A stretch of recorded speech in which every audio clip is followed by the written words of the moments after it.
JJ the CPA here. So what's next?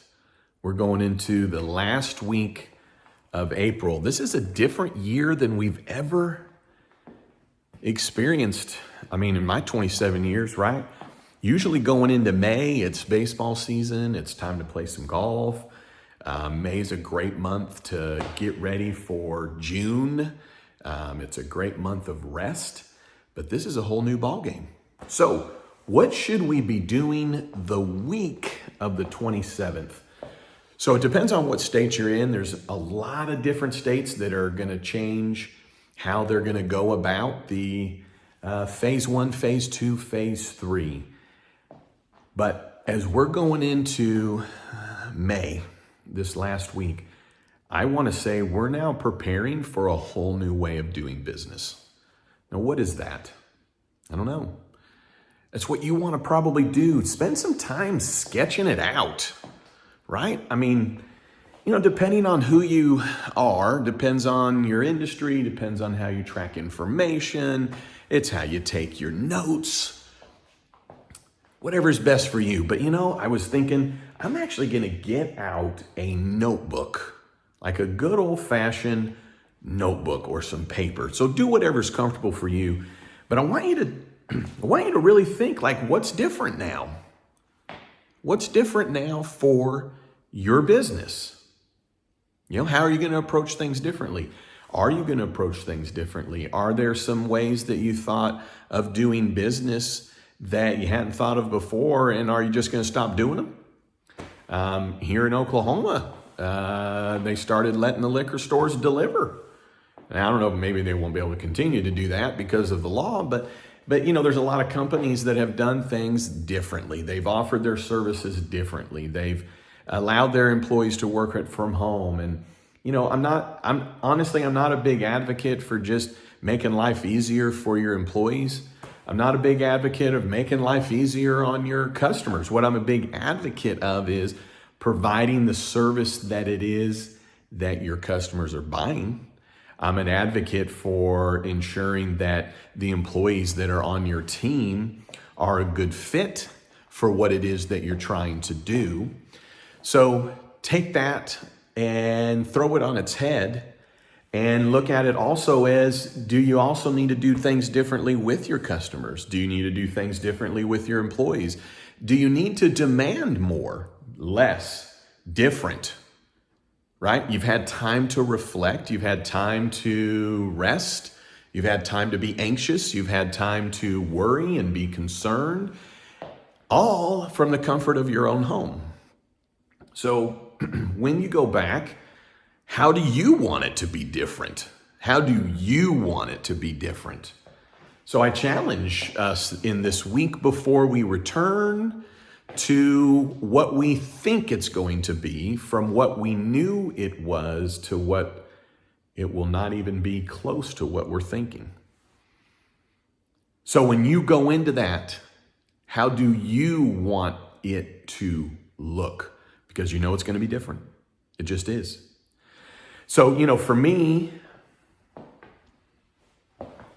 I feel like when I'm talking with my customers, and we're talking about their bottom line, and we're talking about how they make money, there's times that when you hit a critical mass, when you hit a stress, when you're trying to find a hole in the tire, you overinflate it. Okay? When you're trying to find the weak spot, well, you have to sometimes stretch it. So we've been through all that. I mean, congratulations for making it through in whatever capacity that you have. So we're going to be sitting there, fast forward a month, 3 weeks, 2 weeks, a week, 2 months, but at some point you're back. And how do you want it to look? What's going to be different? What do you want? Do you want a different kind of customer? Do you want a more narrowed type of customer? Do you want it more focused in? How do you want to redo your prices? Have you raised your prices? Do you want to demand for more from your employees? Because here's the thing. You almost lost it all, maybe. Some of you almost lost it all. And so we are thankful, and we will be thankful to get back to it. I know I am. I'm so thankful. But What good is going to come out of this will be how you just repositioned you as the owner, repositioned your company with your employees. You repositioned your business with your customers. How? But this is the week before it all changes. This is the calm before the storm. What's the storm? The storm in a good way. The storm is, we're open. What, I forgot that this happened at this time and that this, oh, that's right, we got to do that. I mean, that's how long we've been out. The calm before the storm. Sketch it out. When you hit next May of 2021, what do you want it to look like? Okay? Because right now you're going to get back and the bread's going to be stale. You're going to have to throw it out and get a new loaf. Do you want a new wrapper? Do you want a new kind of bread? Do you want a new vendor? Do you want a new person that's bringing it to you? Calm before the storm is you're back at it, and once you hit the storm, can't really find then time to change what it is that you always wanted to change. So look at this opportunity as that. What have you always wanted to change? Now do it. Do it. What do you have to lose? I mean, if you got some PPP money, I mean, everybody's caught up on this forgiveness thing. Who you got, even if 50% of it's free money, you've almost have some risk-free money, right? So don't spend all your time trying to figure out how you can make your $65,000 PPP loan all forgivable, okay? Or your EIDL. I mean, look at it as, I got some free money. I got some risk-free money. It doesn't mean you get to do whatever the hell you want with it, but it does give you opportunity with money that you have to do some things differently, okay? Why keep employees on? Just get PPP forgiveness. Why not get rid of some customers while you're getting free money to help cover some of your payroll costs? Okay? Let me tell you this. I enjoy firing clients. I enjoy it. You know why? Because it's putting me in the driver's seat. And I fire clients every year. Actually, it's been a while since I've fired a client because I fired so many, I just have all the good ones left. Point is, how are you going to do it different?